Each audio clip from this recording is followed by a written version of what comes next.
Okay, guys, let's start.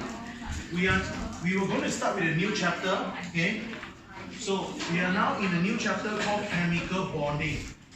This chapter, what you're going to learn? Okay, I'm going to give you an outline first, which you can choose not to copy. All right, this is a very quick outline. So in this chapter, what you're going to learn at the end of this chapter, you're going to know a few things. This chapter is about two big concepts. The first one called bond, the second one called force.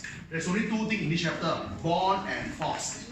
So the bond itself, we have three. The first one called metallic bond, which I will discuss in detail. SPM students have to watch out this one because you never learn in detail in SPM. IGCSE student is okay because you learn a little bit already. The second one called ionic bond. The third one is called covalent bond. Okay? Later I'll further elaborate one by one. So your focus in the bond actually is covalent bond. You will learn the most in covalent bond. Whereby in a short while, covalent bond, you will see a few things. You will learn something called normal covalent bond. You will learn something called dative bond. Then later, you will see something called incomplete octet. You don't know what is it? After that, you will see something called expanded octet. And all in sudden, you have to learn something called odd number. And then you also need to learn something called pi bond and sigma bond. And then you have to learn something called shape of molecule. What is the molecule of the shape? In some school, they call it VSEPR. Okay? Valence shell electron pair repulsion theory. That's it. So you can see, obviously, what you want to focus is this. Okay? This one is very basic, just touch and go. Okay? Forces, you have three. The first forces is called induced dipole. They call induced dipole. They used to call it van der Waals. From now onward, try to avoid van der Waals. I'll tell you why later. Second forces called permanent dipole. Permanent dipole forces. The third one is called hydrogen bonding. Don't get cheated by the name. Although the name got bonding, they call hydrogen bonding. They don't call it hydrogen forces. Okay? But it's still a force. Okay? The reason why they call hydrogen bonding is because why? This force is damn strong as a bond. That's why they call hydrogen bond. Just to give you an idea, it's strong. That's it. Yeah? So this is what you're going to learn. Okay? So for today, we will try to go through this one, and this one. This one we will try to cover. I'll try my best to cover this one, here. I'll try to reach here by today. But again, if I go in a pace that you feel not really comfortable, it's too fast for you, you kind of lost already, you stop me. Okay? Normally it won't be the case because normally I get compared too slow, okay? I never get compared too fast one, okay? So far never, alright? So let's start. Okay, this is only outline. Outline means that at the end of this chapter, you must know all what I need to know. That's all. Okay?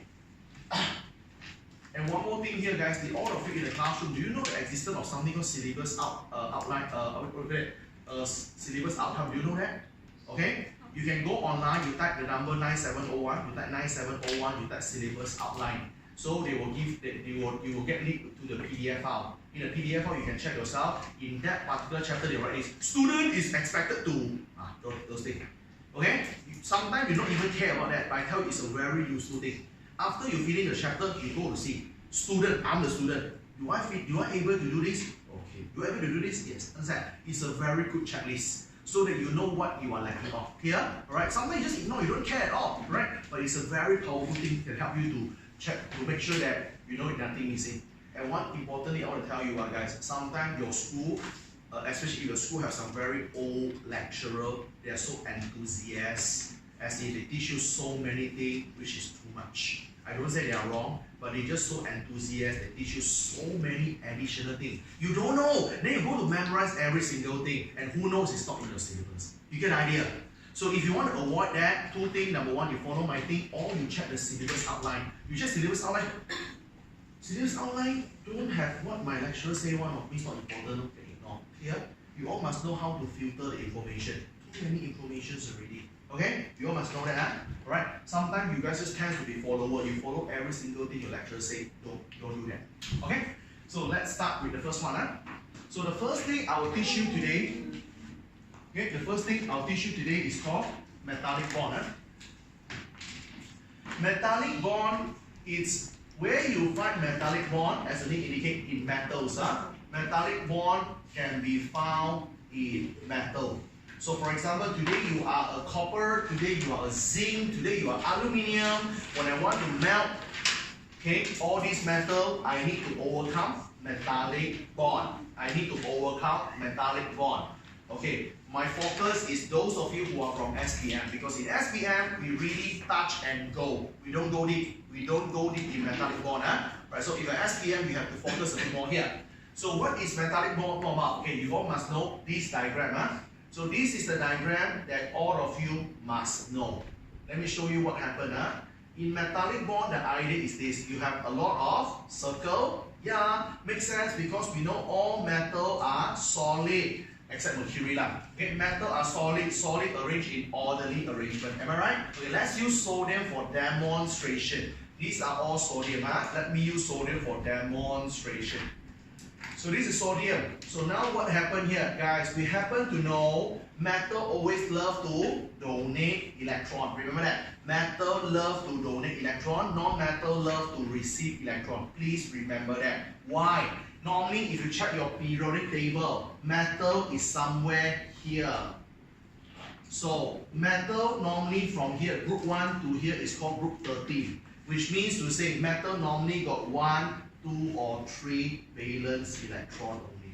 When you have 1, 2 or 3 valence electron, your metal always prefer to throw. Understand? Sodium got 1 valence electron because it's group 1. Sodium will throw 1 electron to be stable. So when sodium dump the electron, sodium it becomes positive. Okay? Sodium dump become positive and so on, positive.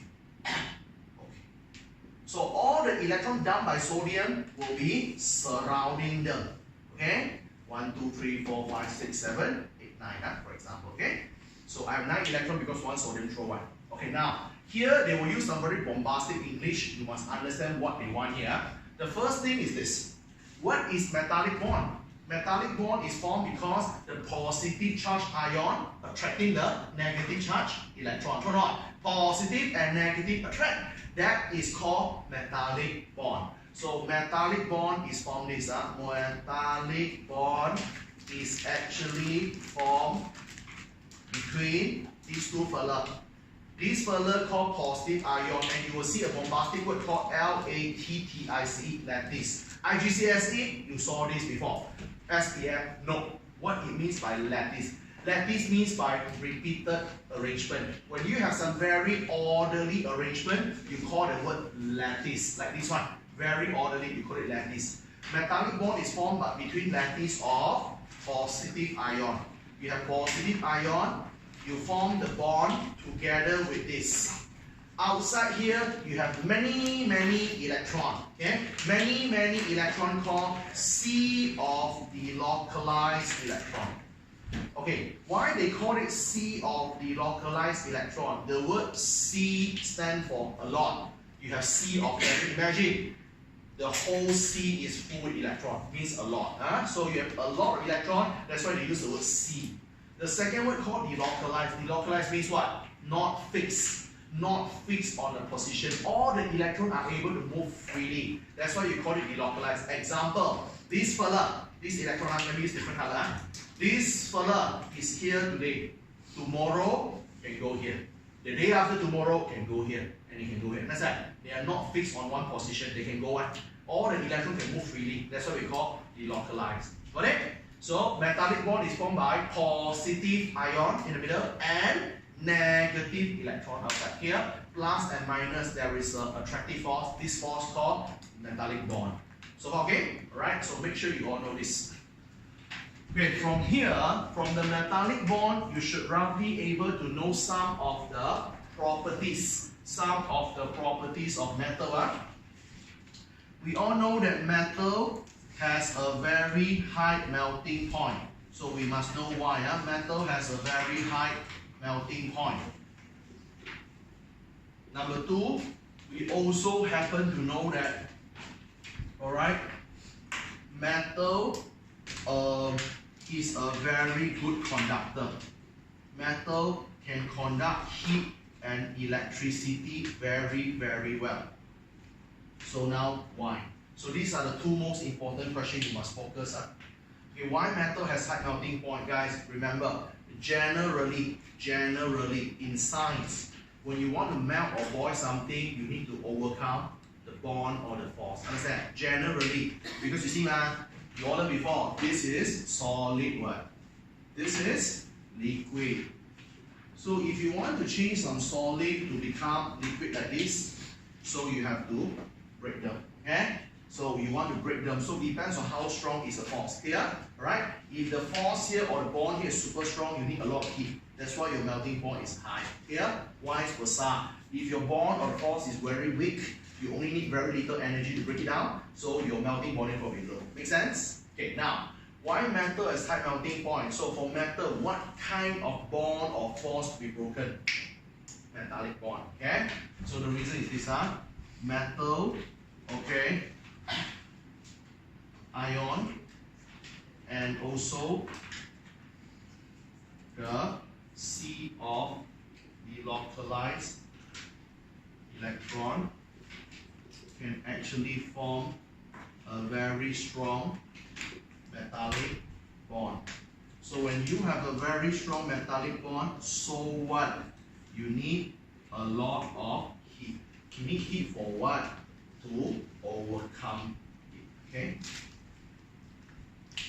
So metallic bond is formed between metal ion and C of electron, and metallic bond was very, very strong. That's why you need a lot of heat to break it down. Okay? Makes sense, huh? That's it. So talking about melting boiling point, just talk about the bond or the force to be broken. Tell me the name of the bond or the force. Tell me whether they are strong or weak. Here, and tell me how much heat you needed. That's it. 3 things only. Every time when you have any question regarding melting boiling point, tell me what is the name of the bond or the force to be broken. Tell me the strength of the bond or the force, and tell me how much heat you need to use. Okay? Settle. Next one. Metal is a good conductor. Why? Okay, again, for SPM student, you have to be a bit careful. IG, again, you learned this before a little bit. Okay? Metal is a good conductor. Guys, when you want to conduct something, no matter conduct heat or conduct electricity, you always need a carrier. I repeat, when you want to conduct heat or conduct electricity, you need a carrier. Example, this is electric. I want to carry from this to there. So I need somebody to carry. Understand? I carry the electric to here. Same thing, today you want to carry the heat. Just imagine red color is it, I want to carry the heat from here to there. I need somebody to carry and bring along. Clear? Who is the carrier? In SPM, you guys forever only learn the simplest word, free moving ions. But actually there's one more. Okay? In chemistry, there is always two fella can be the postman that carry things for you. One fella is what you learn in your SPM called free moving ion. Another fella is what you will learn today. And here guys, do you have free moving ion? No, you have ion, but the ion cannot move. They fix at the center. So not solid cannot move one. We all know, right? Solid cannot move one. So you have ion cannot move. So this postman cannot use one. So what you do? You have electron. Your electron can move freely. How? Why? Because my electron is delocalized. My electron is not fixed on a position. My electron can move one. That's why they can carry electric for me. Here, so remember, in the whole chemistry, when you want to carry heat, when you want to carry electricity, you need somebody to carry for you. Who are the free moving electron or free moving ion? Here, two things only. In this case, this is free moving electron. Okay, metal contain or metal have free moving electron. If you don't want to write free moving electron, you can also use the word delocalized electron. Because the word delocalized means that you're able to move freely. When the electron able to move freely, you can carry the charge as well as electricity. That's it. So all these are general concepts that you will use a lot in your entire chemistry journey, not only for A level. As long as you still take chemistry related subject, you will see this thing quite frequent. Okay? If you want to conduct heat, if you want to conduct electricity, you need somebody to carry for you. who are the free moving electron or free moving ions. Okay?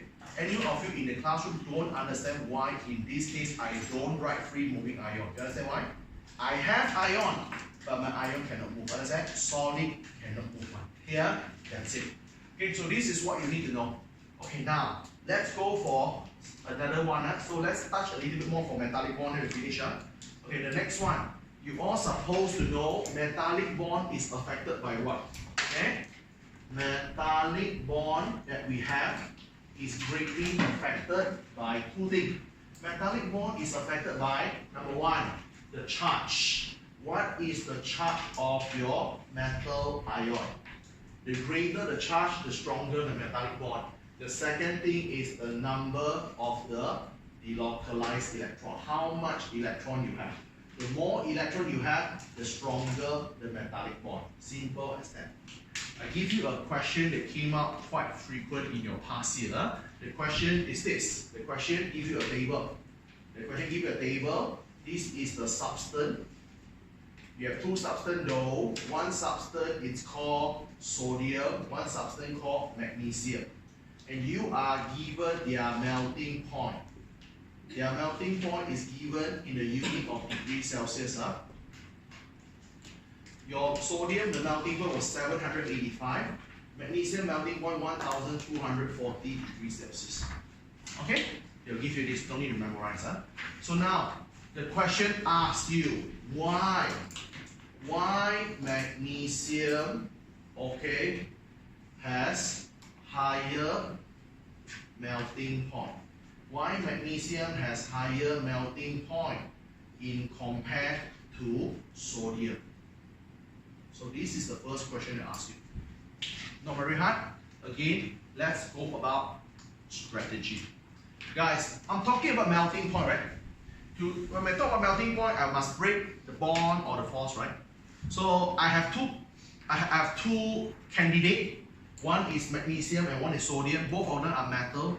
When I have metal, when I want to melt a metal, I need to break metallic bond. Am I right? So you are metallic bond, I am metallic bond, so we have to compare who have a stronger metallic bond. Here, metallic bond affected by what? Charge and electron. Can we do a simple sketching? Why not? This is the magnesium, this is the sodium.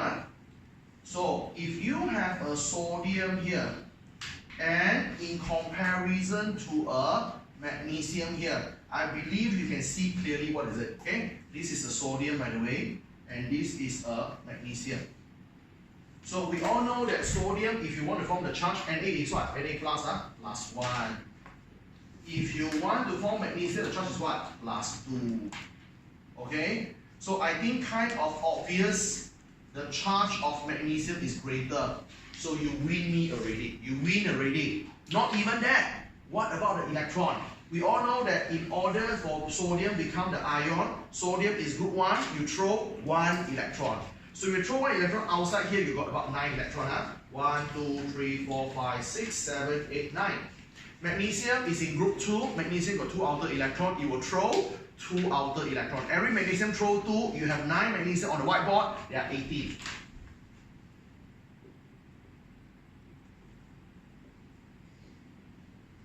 Understand?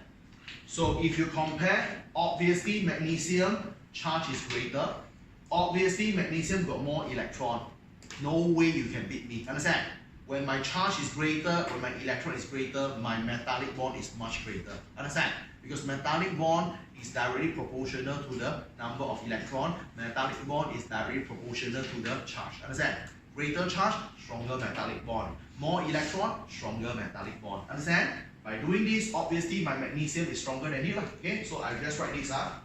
Magnesium has greater charge. Magnesium has a greater charge as well as it has more delocalized electron. Magnesium has greater charge and more delocalized electrons in comparison than sodium. When my charge and electron win over you, magnesium has a stronger metallic bond.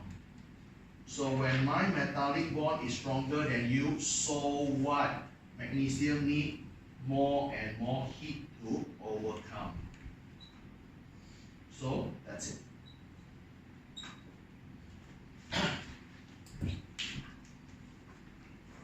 I hope everything you learn makes sense. Don't memorize blindly. Try to really get the picture, understand the rationale behind that. What is it? Why does such thing? Right? Because if you don't understand the reason behind it, it can be a bit tough. It can be tough. Okay? So my strategy is very simple. They give me two fella. Both of them are metal. I want to melt both of them. And I happen to know if I go to melt the metal, I need to overcome metallic bond. You are metallic bond, I am metallic bond. We have to tell people who is stronger. So, and I happen to know metallic bond is affected by charge. Magnesium charge greater than sodium, round one, win. Second thing, metallic bond also affected by number of delocalized electron.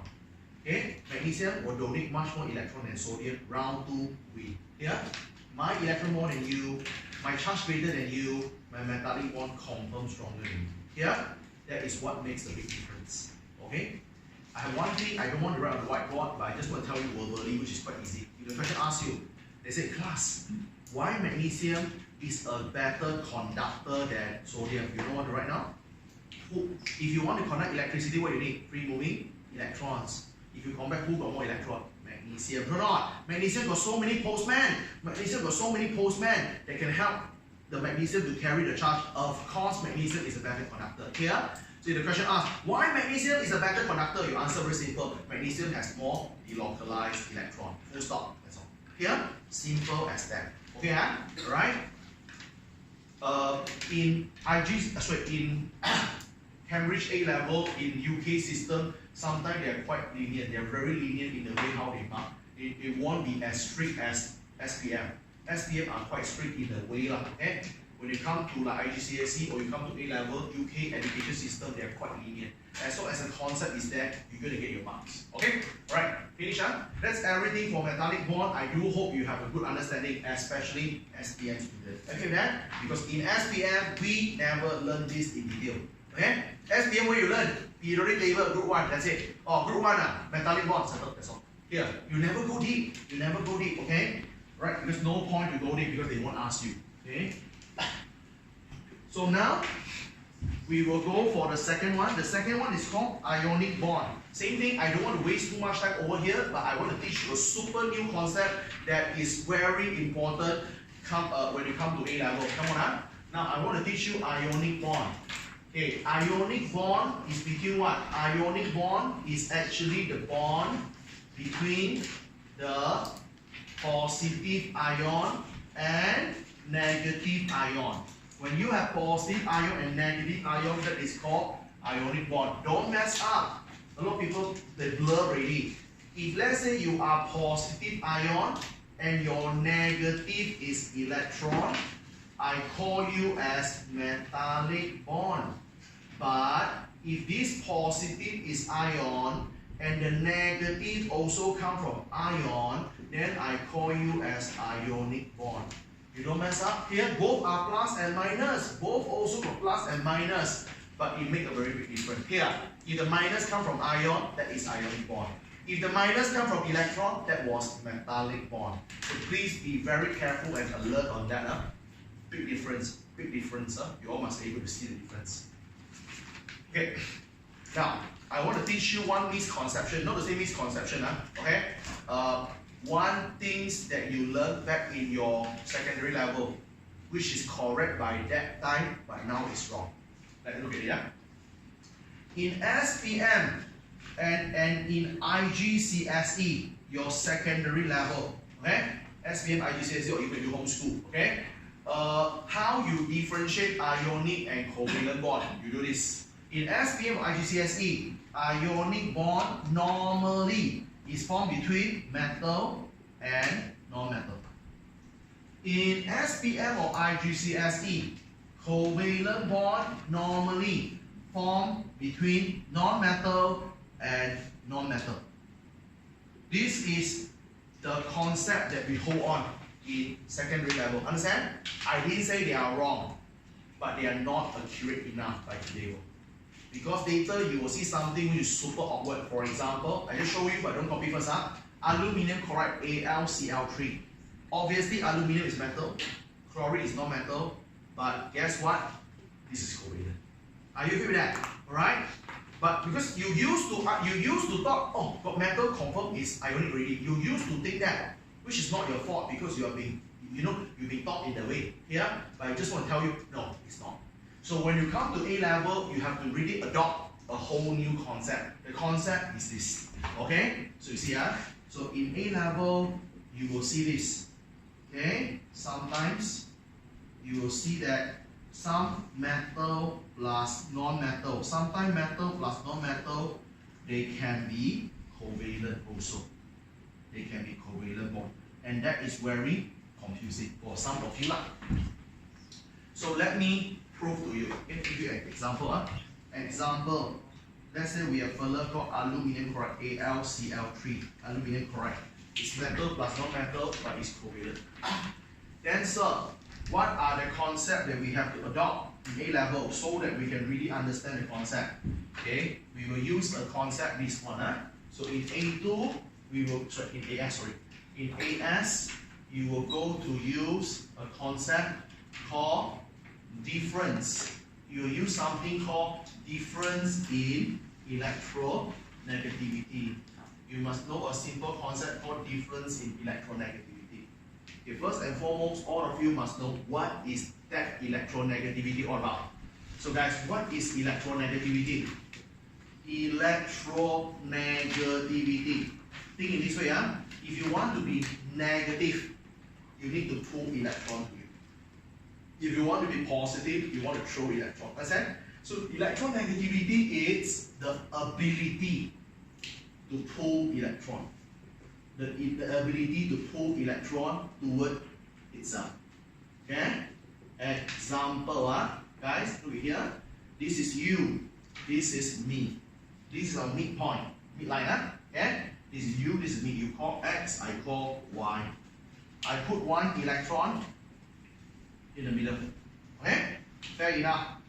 Equal distance. Okay? 10 meter, 10 meter. So then I let X and Y to pull the electron. Let's say in the end, if the Y successfully put the electron, let's say the electron in the end goes slightly toward the Y here. So the Y is more electronegative. Understand? Y can pull electron better than X. Okay? That is called electronegativity. Okay, now, how are you going to know who is more or less electronegative? You can go to refer to a very helpful things. Periodic table. You can refer to periodic table in order to estimate, roughly predict electronegativity. The concept is this, look at here. This is the periodic table. You all should be very familiar with this. Okay, now, when you go to right hand side further, always more and more electronegative compared to left hand side. Right hand side always more and more electronegative than left hand side. Okay, that's it. So another one. Okay, if you look at the top and bottom like this, top go to bottom. Bottom always less electronegative compared to the top. That's what you need to know. Example, today if you have a guy called X here, you have a guy called Y here. Y is more electronegative than X. Today you have another one participant here, which is called Z. Z, okay, Z. So Z is below the X, Z is less electronegative than X. Are you with that? Okay? So that's what you know. Okay? Right hand side always more electronegative than the left hand side. Okay? So how to employ and marry this concept with what we learned today? How to merge them together? Come on? Alright? So in A level, do this concept. If you have a very big difference in electronegativity, if your electronegativity is, okay, if you have big difference in electronegativity, if your electronegativity, the difference was huge, so you will form ionic bond. Meanwhile, if you have a small differences in the electronegativity, then you will prefer to do covalent bond. This is the latest concept you need to adopt in your A level. And I'll prove to you. Okay? I'll prove to you. Okay? Big difference is ionic, small difference is covalent. So let me prove to you guys how it works. Okay, I'll prove to you. Okay.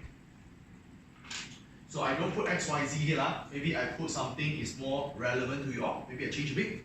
Let's say I change this guy, the X here, with a guy called, very famous one, sodium, Na. Okay? Let's say here I have a guy called chlorine. Guys, everyone, look at the whiteboard. You witness yourself. Sodium and chlorine, far off, right? Okay? One is on right, one is on left, very far away. So the electronegativity difference is huge, right? That's why they are ionic. Am I right? Get it? That's why sodium chloride is ionic. No doubt about it. Okay, one more. The one we mentioned just now. Okay? Aluminium means here. Can you see the gap is very close? No, no. Aluminium chloride. Aluminium and chloride are very close, right? So when you are close, the difference in electronegativity is small, minor. When you have small difference in electronegativity, you are covalent, even though you are metal and non-metal. Clear? So don't use this concept already. This is old concept. I don't say it's wrong, it's just that it's imperfect. Okay? This concept is still valid. It's still valid. You still can use this concept 80 to 90% of the time. But if you use this concept, there are 10% of the chance you'll get wrong when they ask you some special case like this. Understand? So change your mind. Okay? Change your mindset a bit. Adopt a new concept. So okay? Alright? So this is what you need to know. Okay? So ionic bond, that's it. So we will start to cover ionic bond. And now it's an introduction here. Okay? I just tell you generally what is ionic, what is covalent first. Okay? Because this is a new concept you must adopt. Now only I touch about ionic bond. I'll be very frank with you, I don't want to spend too much time on ionic because they won't ask for it, they seldom ask, okay? So I will just touch ionic for about 5 to 10 minutes, that's it. I'd rather spend more time on covalent. Okay, let's spend about 5 minutes on ionic and that's it. So ionic, what you need to know. For ionic bond, they always involve this. Ionic bond always involve transfer of electron. Ionic bond always have the involvement of the transfer of the electron. So, what it means by transfer? Transfer means donate, transfer means receive. So in ionic bond, there are some fella donate, there are some fella receive. Understand? In ionic bond, some of the fella need to donate it, some of the fella need to receive it. That's it. Okay? Like what I say, guys, I really don't want to waste your time on this because ionic bond is really not your focus for your A level. So that's why I just simply choose 2 questions to discuss, then we move on. That's all. The first guy is the super famous sodium chloride, for example. Sodium is Na. Okay. Now, same thing, guys, for SPM students, this is good for you because in SPM, you used to do the stupid and nonsense thing, draw so many circles, don't know for what. Waste your time. Okay. Good news for you, now no need already. Okay? Now you only need to draw valence, the outer. That's it. You don't need to draw the inner shell. Okay? So the sodium got 1 outer shell. Sodium, if you check, is group 1, you got 1 outer electron. Okay? You react with another fellow called chlorine. So chlorine also got 1 circle. Okay? I mean, chlorine got 3 circles, but the outer one got this. Chlorine, if you go to check, is group 17. Group 17 means what? You got 7 outer electron. 1, 2, 3, 4, 5, 6, and 7. Understand? Obviously, sodium have 1 electron throw is the easiest way. It will throw. So when sodium throw, chlorine will take. So upon throwing electron, sodium, the shell become empty already. And this is Na. Upon throw electron, sodium become positive. When you have the charge, write a square bracket and the charge on top right corner. Okay? Your chlorine, you have 1, 2, 3, 4, 5, 6, 7. So you adopt 1 more. So you use different signs so people know that. Okay? So when you adopt 1 more, when you take extra electron from people, you become negative. So the positive charge and negative charge hold them together. This guy called ionic bond. Here, guys, allow me to repeat and remind you one last time. Ionic bond, plus and minus. Metallic bond, plus and minus. The only difference is that in the metallic bond, the minus come from electron. Understand? In ionic bond, the minus come from the ion. So far, so good? That's it. This is your ionic bond. That's what you need to know. Don't waste your time. Here, don't waste your time because your focus is really not about ionic bond. Okay, so that's all. So I don't want to continue with ionic bond anymore because that is not important. Okay, you just need to know some basics of ionic bond, you are good to go. That's it.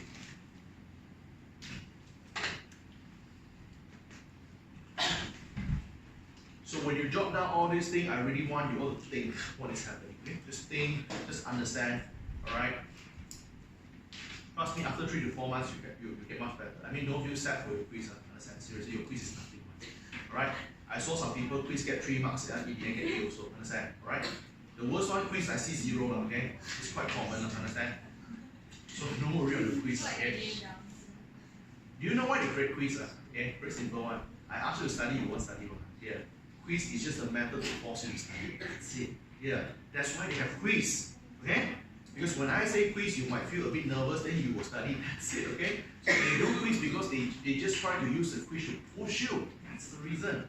Okay? It's nothing. Okay? Okay, now let's focus on the last thing, okay, which is the important one, covalent bond. Now, this is the staple of this chapter. This is the staple, this is the fundamental for this chapter, the most important thing in this chapter. Okay? If you don't know this chapter gone already, confirm. Okay? You must make sure you know covalent bond.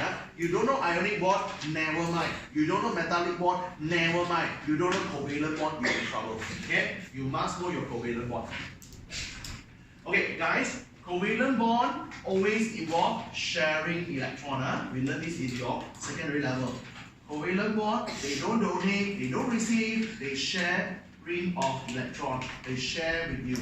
And you will see some very new case now.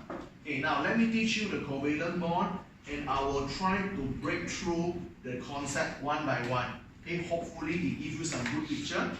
No rush, just follow me.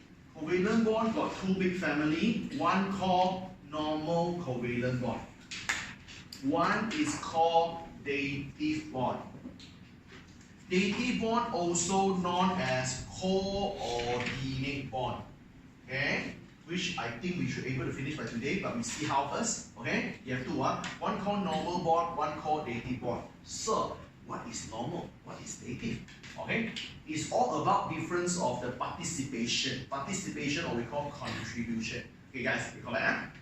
Back in your secondary level, okay, you all know about covalent bond, you know about sharing electron. Everyone need to participate. For example, you are A, I am B.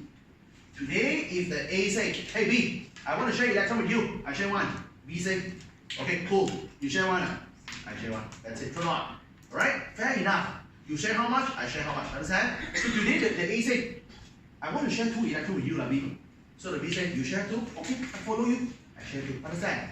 It must be fair enough. Every party make contribution. You share how much, I share how much, understand? Okay? You cannot be so cocky, say, oh, I got more electron than you. You share 1, I share 2 and B. Cannot. Here, alright? It must be fair. Okay, the amount of electron they share must be the same. This is called normal covalent bond, in the way that everyone contributes. So normal covalent bond happen when each of the atom or each of the party contribute. Everyone contribute electron for sharing purpose. Okay, you contribute, I contribute, everyone is happy. Now, dative bond is a very, very special partnership. Dative bond is a very, very special partnership. They still share the electron, but the commitment and the contribution is a bit different. Follow me? Okay? So, dative bond is this. A will have 2 electrons to share. And then my B no need to contribute anything. Here, one fella contribute, one fella no need. You get it? Okay, let's put in some perspective. Let's say not really about chemistry. Let's talk about some simple thing. Let's talk about money. Let's talk about business. Normal partnership is this. Let's say I want to set up a company with you. You chip in $5,000. I chip in $5,000. Fair enough. Am I right? Everyone contribute the money. Good, huh? That's a very healthy partnership. Okay, the second one is called dative bond. Dative is a special partnership. Okay, it means that I really like you because you got talent, but somehow you just don't have the capital. So I say, okay, I fork out the 10,000, but you don't need to fork out anything. The total capital still 10,000, right? Just like the one just now, right? But the difference is what? Just now the 10,000 contribute by 2 further, right? Now the 10,000 all contribute by 1 further. You get the idea? Now 1 further contribute the 10,000 but still share among both people. Clear? Still share. Okay? It's just that the contribution is only 1 further do that. So far so good? That's it. Okay? So how we write it? So dative one is this. So I wrote this. Okay, normal is this. Okay? Let's say this is use different color. I share one. You share one. I share 2. You share 2. Okay? This is a fair partnership. Dative bond is a case whereby one of the atom would make all the contribution. One atom contribute 2 electrons for sharing. Meanwhile, another atom just sit there and do nothing. Okay? Another atom contribute nothing. Or we call no contribution. So this is me, I'm blue. This is my electron. This is you. You are red, and you have no electron. Understand? But the electron still hamburger in between. It's still shared among us. You get it? Okay? It's still shared electron. It's just that the contribution level is different. So this is what makes it different here. Normal and dative. Normal and dative.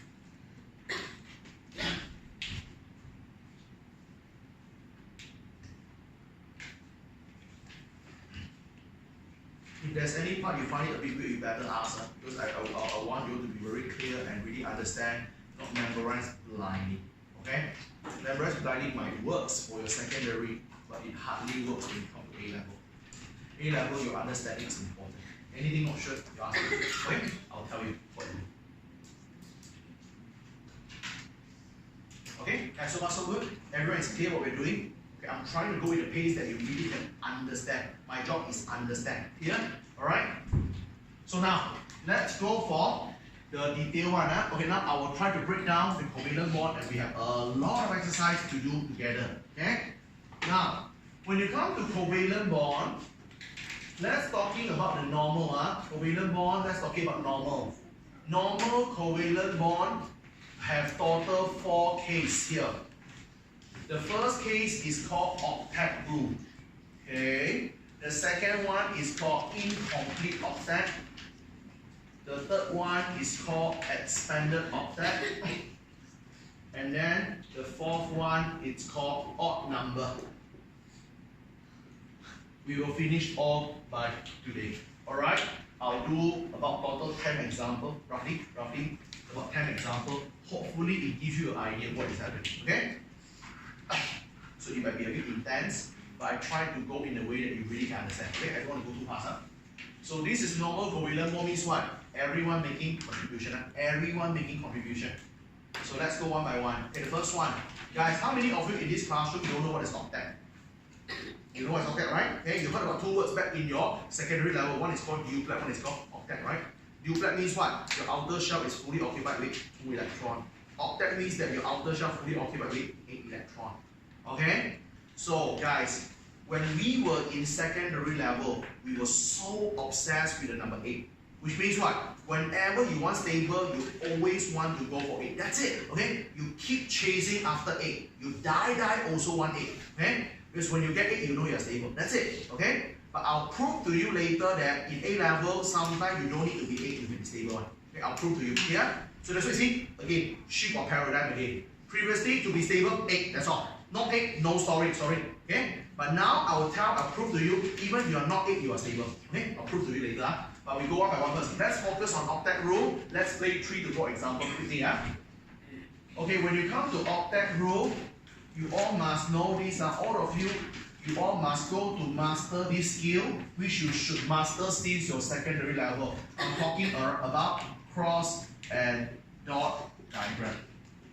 Everyone know the cross and dot diagram? Okay, now, again, SPM student again. Okay? We don't know SPM what you're doing. Oh guys, you're so lucky, okay?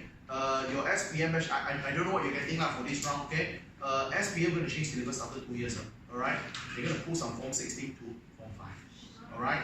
Luckily, actually. Okay, luckily, right? So they're going to make it a bit harder, which I think is nonsense that they shouldn't do that. Because for now, I think just nice, but now the SBS syllabus is okay, quite okay. But if they put some Form 16 in, it'll be very hard. Okay? But it's not your business now. Okay? Now let's go for it. Okay. In SPM or IGCSE, how you learn the cross and dot? Right? This thing, right? So many circles. So you see also like cannot not. Okay? This is what you learn, right? No need now. A level, no need. A level, you just need to use this one.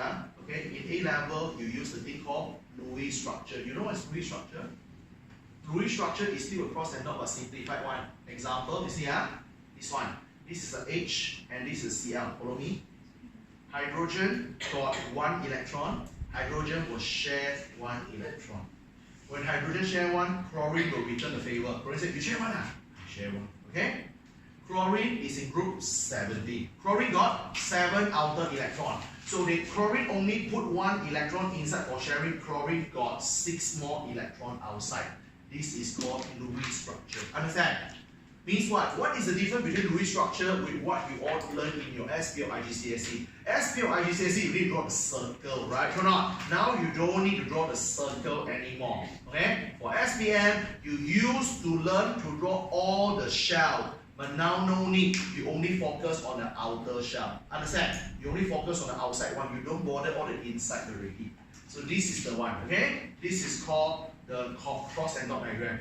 So you see, this is what we learned in your secondary. You see, hydrogen got 2 electron, duplet, very good, stable. Chlorine got 2, 4, 6, 8, octet, stable. Here, this is what we learned before, isn't it? Can we do 2 more examples together so that we can have a better idea? Let's say the second furler, okay, this is the furler called HCl. Let's say we go for second furler. The second furler, maybe we can try about oxygen, O2. Oxygen, this is O, this is O. Okay, I teach you a very simple way to do. Okay, oxygen got how many electrons? 6. You ask this question will do. Oxygen got how many electrons? 6. Is oxygen stable? No. Oxygen need how many to be stable? 2. You need 2, you share 2. Understand? How much you need, how much you share. Clear? Alright? Because when you contribute 2 electrons to people, people will give you back the 2 electrons. Understand? Alright? So if I got 7, I need 1, I share 1. Here, you need how many, you share how many. Here. So oxygen got 6 outer electron, you need 2, you share 2. Share 2 lor. So when this oxygen share 2, this oxygen will return the favor. Share 2 as well. Okay? Don't forget your outer electron. Oxygen is in group 16, oxygen got 6 outer, sorry, got 6 electron. When you have 2 electron here, you have 4 more outside. You have 4 more outside. At the end of the day, okay, oxygen got 2, 4, 6, 8. Very good. Oxygen got 2, 4, 6, 8. That's very good. True or not? We have been learning this, right? We've been learning this, we've been trained with this since your secondary level. One last example. Okay? One last example. What about CO2? CO2, you have a carbon in the middle, hamburger by 2O. Same thing. Sir, how should I start? Sir, I know oxygen is group 6 lah, 6 electron. I know carbon is 4. How to start? Always start from big number. Always start from big number. This thing I'll teach you later. Always start from big number. Understand? You got 4 and 6, always start with big number. Start with 6 first. Okay, you got 6 electron, you need 2 more, so you share 2. Understand? You share 2, carbon return the favor. Share 2 lah.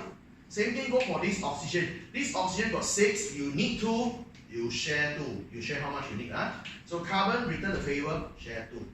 Now fill up the outer electron. Oxygen is in group 16. Oxygen got 6 outer electron. Oxygen contributed 2, left 4 outside. Left 4 outside. Understand? Carbon is in group 14. Carbon got 4 outer electron and all the 4 electron already shared. No more left. Outside, no more. Okay? Because all the 4 electron of carbon already go into the bond. So far so good? In the end, double check. Oxygen got 2, 4, 6, 8. Fantastic. Carbon got 2, 4, 6, 8. Very good. Here. So you get an 8. So this is secondary level. I haven't started with A level in here. These are all secondary level. Here. So in secondary level, to be stable, we are very obsessed with 2 numbers. One is called 2 duplet, one is called 8 octet. Here. Okay, now let me prove to you that you don't need to be 8, you also can be stable. So this one, Settle? Is it okay? Good. Now, let me teach you these three cases. So the next three cases is that you will learn, although you are not 8, but you are stable. Okay, let me prove to you one. So the next case that I will share with you is called incomplete octet. Incomplete octet. Huh? The name kind of self-explaining what it is. Guys, octet is what? 8. Incomplete means what? Not. Here, not 8. So, incomplete octet means that, alright, the substance is still stable. You are still stable even the number is less than 8. Okay, less than 8, still stable. Okay, follow me, everyone. I will use 3 examples for demonstration. Okay, let me use 3 examples for demonstration. The first example called BeCl2. BeCl2 called barium chloride. Don't memorize the name. Okay, set up for me, guys. Set up for me. Barium, Be, chlorine, Cl, and Cl. Okay, follow me again. Barium, go to check yourself. Your data booklet, barium is group 2. 2 electrons. So, okay? Chlorine, everyone know 7. Okay, guys, I say always start with what? Big number. Always start with big number. Here, okay? So, big number got 7. So, when I got 7, I need 1 more, therefore I share 1. Am I right? I got 7, I need 1 more, I share 1. Okay, that's it. I share 1 more. So, when I share 1, barium same, I return back your favor. I share 1 also. Same thing go for this chlorine. This chlorine, share 1. The barium, return back, share 1.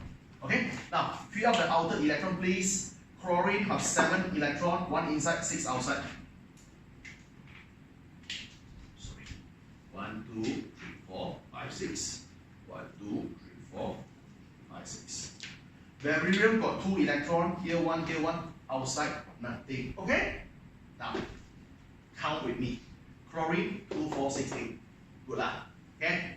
Barium, 2, 4. Oh my god, it's 4 proton. Far away from the number we are obsessed with, is it? 8 proton. It's 4, but we are obsessed with 8.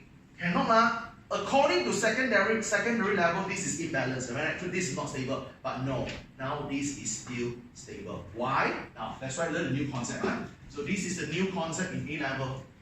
Okay, in A level, okay, although it is not octet, although it is not octet, means that even you are not 8, as long as, okay, all the electron, as long as all the electron got pairing, as long as all the electron they got pairing, then they are still stable. That is what you need to do. So look at the barium now. Barium got 4. Yes, you are less than 8, but barium got 2 electrons and it happened that both electrons got pairing. Okay, you're stable already. Here. So that's why you redefine your stability. You redefine the stability, understand? Now the stability is not about 8 already, understand? It's all about pairing. If you found a pair, you are stable. Are you that? New concept. You see a lot of new concept coming. Okay, alright? That's why I said the first few months, you're just busy to adopt all the things, all the simple concept. Adapt all the new concept. Of course, it will be hard, okay, but you'll be fine. Okay, second one, second fella called boron trifluoride, BF3. Boron is B, fluoride is F, F, and F. Check the electron as well. Fluorine got 7. Boron got 3. It's a wise choice to start from big number. Fluorine got 7. Fluorine need 1 more. Need 1 more? Share 1. Okay? Fluorine share 1, fluorine share 1, fluorine share 1. When fluorine share 1, boron do the same thing. Boron share 1, boron share 1, boron share 1. Okay? Because remember, this is normal covalent bond. Everyone making contribution. Okay? So fluorine got 7. It share only 1. It got 6 more outside. You got 6 more outside. You got 6 more outside. You got 6 more outside. Okay, that's a good picture we are drawing. Now let's try to look at the logic. Fluorine got 8, 8, 8. 8 is a nice number. We like it. 8 confirmed stable. No doubt about it. But look at the boron. Boron got how many? 6. Okay. Boron only got 6. You are not 8, right? But you're still stable. Why? Boron although got 6, not 8, but boron got 3 electrons, and all the 3 electrons got pairing. Get it? So the magic word today is called pairing. When you found pairing, you are stable. You learn something. That's a new concept. Huh? That's a new concept you should know. You come to it here. Okay? Settled? Okay? So this is what you need to know. Alright? I hope all is good. Last one. Last example before I go on. Aluminium chloride, something we highlighted just now. The blockbuster just now, AlCl3. Okay, Al, Cl, Cl, Cl. We happen to know aluminium is group 3 with 3 electrons. We happen to know chlorine is group 7, you have 7 electrons. We prioritize bit number 7. So chlorine got 7, 7 need 1, share 1. So chlorine share 1, share 1, share 1. Aluminium return it. Share 1, share 1, and share 1. Okay, chlorine got 7, you only share 1, you got 6 more outside. You got 6 more outside. You got 6 more outside. At the end of the day, all the chlorine got 8, that's a good number, confirmed stable. Aluminium got 6, is less than 8, but aluminium got 3 electrons, all the 3 electrons got pairing, still stable. Okay? So did all of you have a good idea of what is incomplete octet now? Stable even though you are not 8. Okay? You are stable even though you are less than 8. Settled incomplete octet. Okay? That's the way how you learn. You should learn detail. Okay? You should really learn in detail one by one and only understand logic. Okay? So hope that I can make some difference that you really can understand it better. It's so important. Okay, next one. Here we go a bit more. This right here. Expanded octet.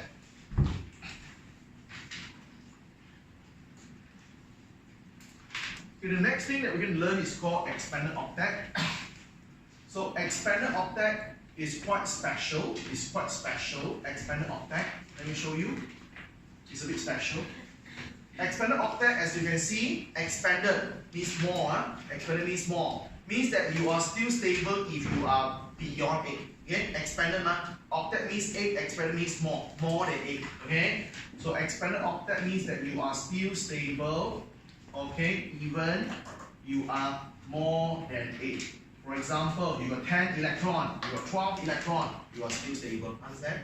But I want to put a disclaimer here. Put 2 stars. Okay, not every atom, not every atom can do expanded octet. Not everyone are capable to do expanded octet. Okay? Only some selected person can. So who can do expanded octet? Only period 3 and onward. Only period 3 and onward can do.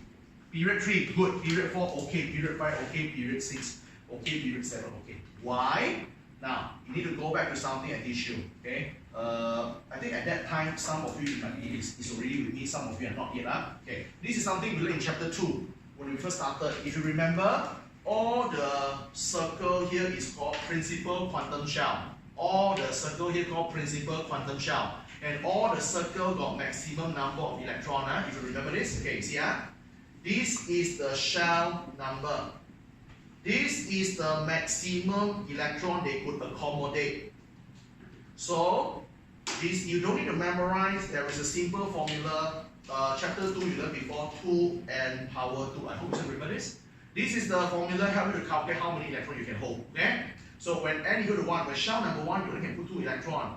First circle only can put 2 electrons, how can go more than 8? Make sense or not? Good. Second circle, 2 power 2, 4 times 2, 8. Second circle only can put 8. How can you more than 8? Am I right? Now third circle different already. Third circle, 3 power 2, 9, 9 times 2, 18. Can not? Third circle can put 18 more than 8 small case lah. Am I right? Fourth circle also same thing. 4 power 2, 16, 6 power 2, 32. Fourth circle can put 32, more than 8 small. It's simple. Understand? You get it? Only period 3 and onward, they are capable to put more than 8. Understand? First and second, sorry, they don't have enough capacity here. They are not big enough to put so many electrons. Make sense? Come, let me show you 2 examples. Okay, let me show you 2 examples. Let me finish with this. Then we can do odd number already. I think the pace so far is okay. So far so good. I think the progress not bad. Okay. So let me show you 2 examples. The first example called PCl5. PCl5. Okay. PCl5. Let's put a P in the middle. Cl surrounded in 5 different places. This is a P. Cl, Cl, Cl, Cl, and Cl. Okay? So chlorine, if you go to check, got 7 electron, phosphorus got 5 electron. Prioritize big number, 7. So chlorine got 7, you need 1, you share 1. You need 1, you share 1. Chlorine decided to share 1. Okay, all the chlorine share 1 with phosphorus. Phosphorus will return the favor, share 1 back with them. Chlorine itself, it has 7 electrons, so you have another 6 more outside. 6 more outside.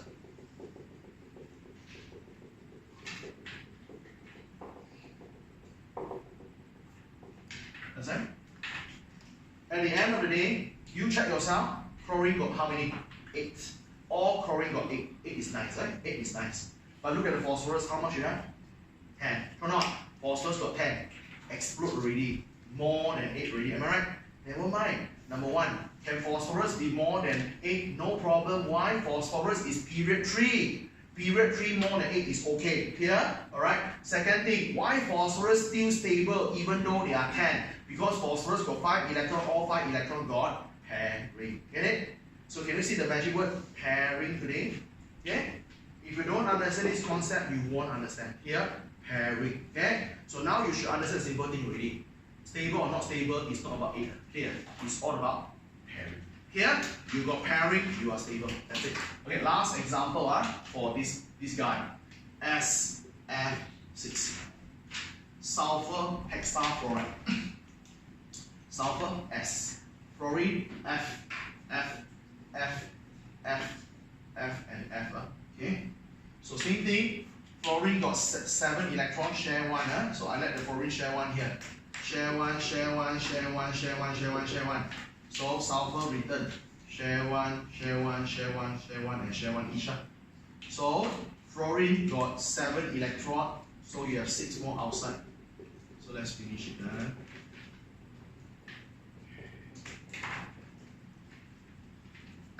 You can start to count really. If you go to count, the fluorine got 8, which is fantastic. The sulfur got a whopping 12. The sulfur here got 12. Never mind. Sulfur can be 12 because sulfur is in period 3. Period 3 more than 8 is okay. Not explode yet because period 3 can go up to 18. So it's okay here. And although you are 12, you are more than 8, you are stable because all the 6 electrons in the sulfur all got pairing. Okay? I hope all of you understand what is expanded octet now. You see how we learn in a very structured manner, step by step. You understand more and more, more and more, more and more. Okay? As you go on, you'll be fine.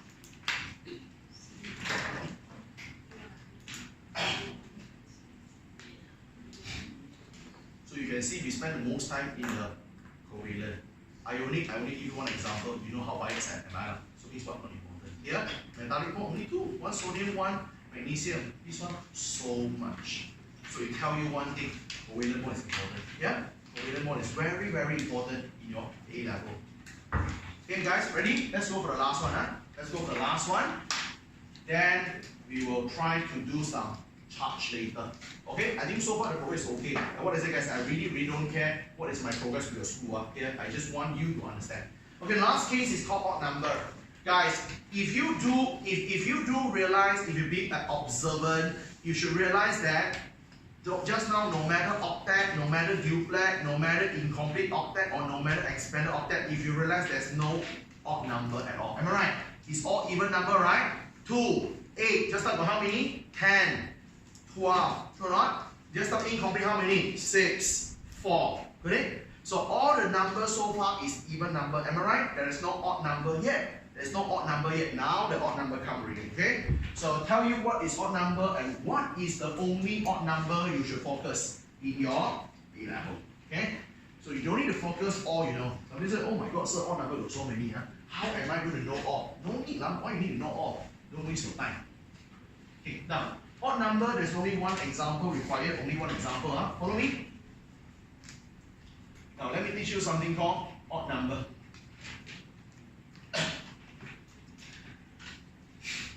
Okay, odd number, you have so many numbers there, 1, 3, 5, 7, 11, and so on. Odd number focus on lucky 7. Okay, focus on 7 will do. Okay, the only odd number you should focus in your level is 7. And For your level, the odd number should always focus on one column. N. N stands for nitrogen. So nitrogen, even it only has 7 electrons, it is stable.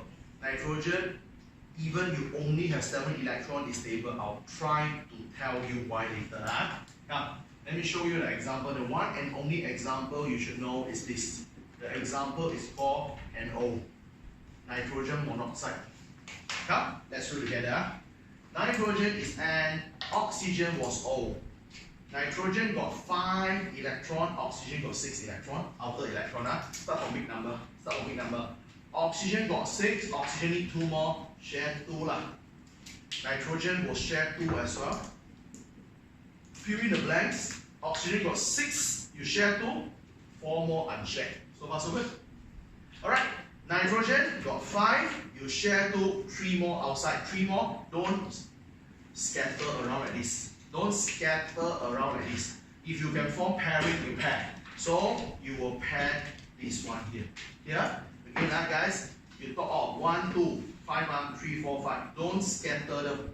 You try to pair them whenever possible. Yeah? Okay? So now, everyone count with me. Oxygen now is 2, 4, 6, 8. The number is good, right? Or not?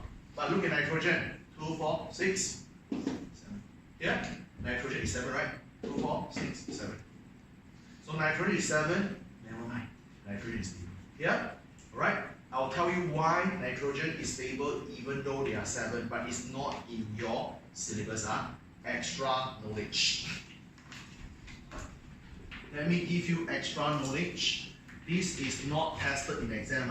Okay? This one will not tested. Okay? This one won't be examined in your exam. It's only extra knowledge.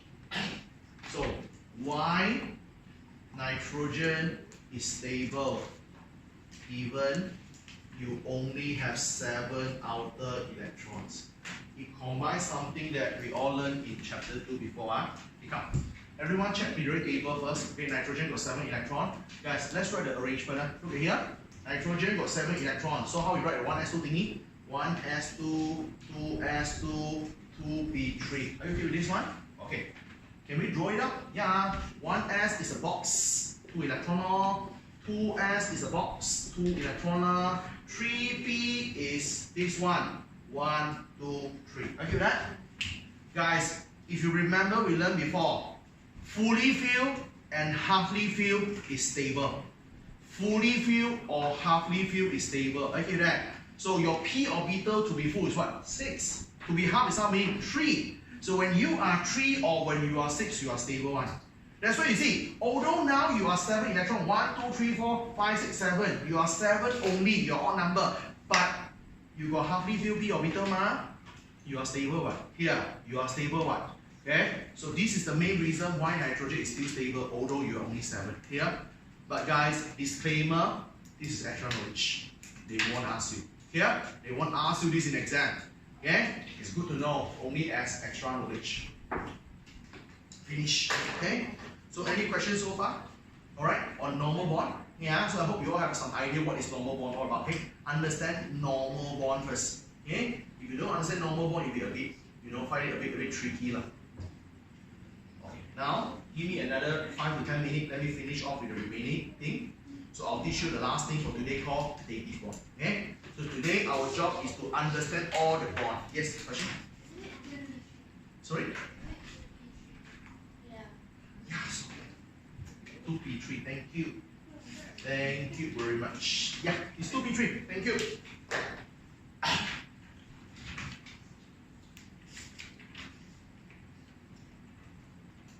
Okay, so our target for today is that at the end of today's lesson, you understand your bond first. Okay, now let me teach you the last bond. Okay, let me teach you the last bond. The last bond is called dative bond. The last bond is called dative bond. Now you have to be a bit careful because dative bond is something new for you. No matter you're from SP or IGCSE, this is something new for you. You never seen that, You never seen that. So this is something new for you. So let's start. So this will be the last thing that we will learn today. Next week, we're going to do a lot of exercises.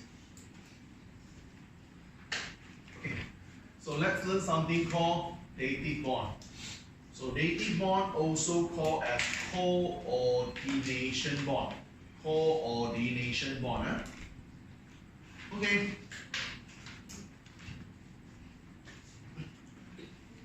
So what is dative bond, guys? Dative bond is a special type of covalent bond.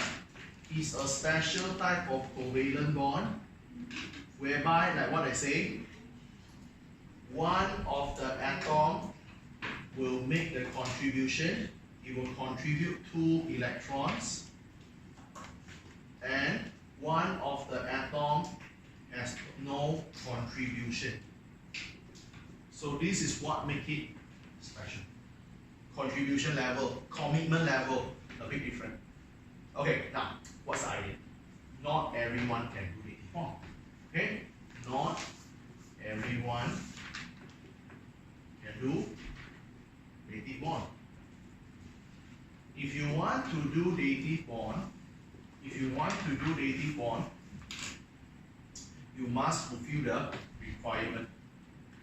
So you must be interviewed first. You must go through this requirement if you want to do dative bond. So this interview only looking for 2 things. They only have 2 requirements in order to form dative bond. First requirement, if you want to form dative bond, one of the atom that you have must have something like this. You might heard in school, this thing is called lone pair, which I'll tell you what is it later. One of the atom must have lone pair. Alright? So another one, okay, lone pair is what? Lone pair means that you must have a pair of electron that is not forming any bond. You must have a pair of electron, and this a pair of electron not involved in bond. Alright? I will tell you what is it later.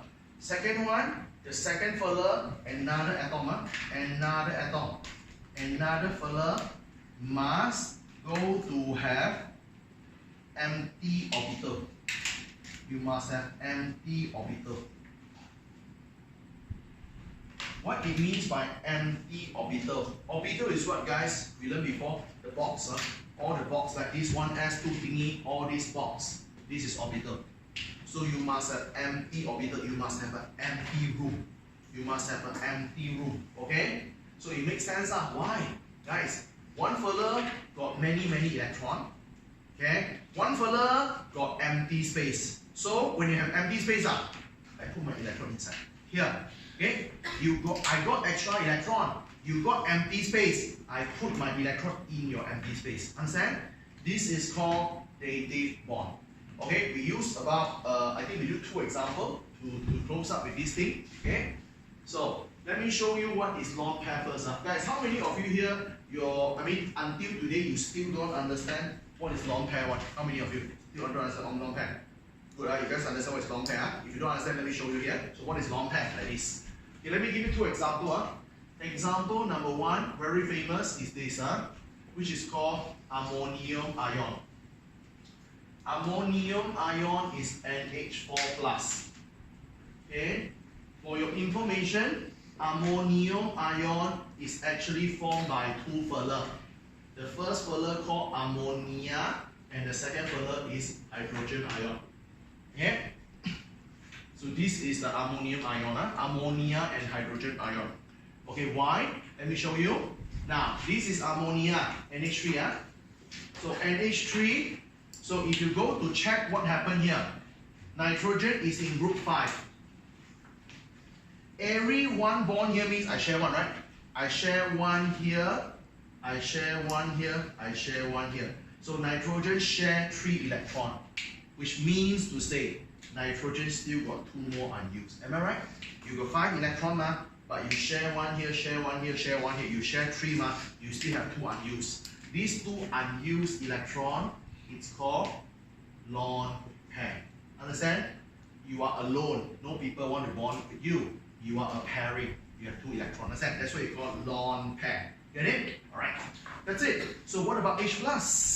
H+, how come got empty orbital 1? Let me share with you. Hydrogen. This is hydrogen. Hydrogen originally got one electron. When you are hydrogen, you have one electron. So whenever you become H plus, we already before to be positive ion, what you do? Donate electron. So when your electron dump out, so when you donate the electron, this electron gone. So now this whole thing is empty, and we happen to know the first circle how many electrons we can put? 2. Understand? So you already got an empty space to accommodate a pair of electrons. That is called empty orbital. Understand? Orbital means that you have the space to put 2 electrons. Here, that's called orbital. So these two fella fulfill my requirement. This fella got lone pair, fantastic. This fella got empty orbital. Okay, so they passed the interview already. So they can do the dating bond. Understand? So how they do the dating bond? Let's do it like this. See, so do dating bond, you do this. This is ammonia and H and HR. This is H plus. So my lone pair is here. This is lone pair.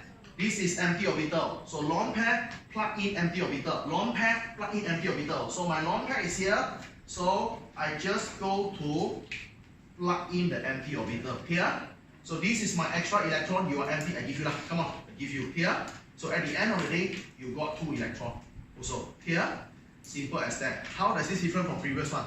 Previous one, if you remember, when you do cross and dot, normally it's 1 dot, 1 cross or not. Now it's 2 dot. Means what? It all given by one fella. So far so good?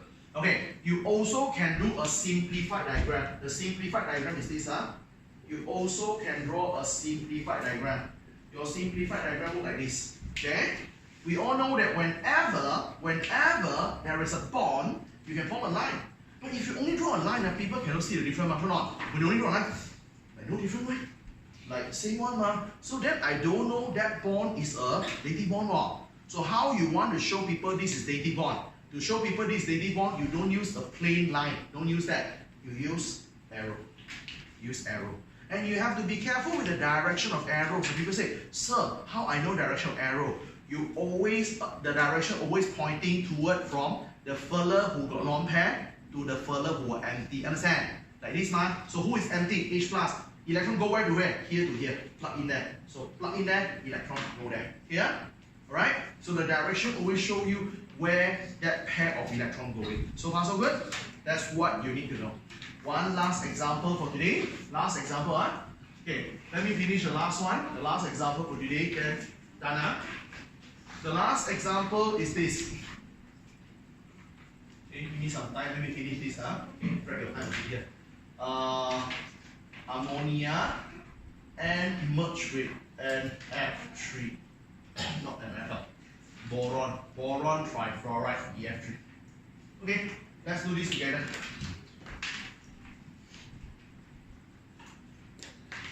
Okay, whenever you see a dot in between means merge. When you see a dot between means merge. Ammonia merge with EF3. Okay, so now let's try to draw ammonia first. NH3. So ammonia again got 5 outer electron, but you only have 3 bonds. Every bond only use 1 electron. You use 1, 2, 3. You got 5, so you have 2 more electron outside. So you fulfill my first requirement. Okay, you got me? Second fella, who is it? BF3. BF. F and F. BF3. BF3. What is it? Look at the boron in the middle. Remember, every one line stands for 1 dot and 1 cross. Every one line stands for I share 1, you share 1, 1 dot, 1 cross. So here got 2, 4, 6 electron. Hold on. 6 electron. So to be full, how much you have? 8. 8 minus 6, you have 2. You still have the empty space to accommodate 2 more. Here, so you have the empty orbital. Good lah. So I got extra electron, you got empty space. Let's collaborate together. Let's collaborate together. Okay, so now my ammonia got the lone pair. So let me plug into your empty orbital, which is happened on the B, the boron. So the boron got F and got F. That's it. So this is what you do. If you don't want to draw this diagram, you can simplify the whole thing by doing this. You can simplify the whole thing. Remember, dating bond can be represented by a line, but the line must have direction.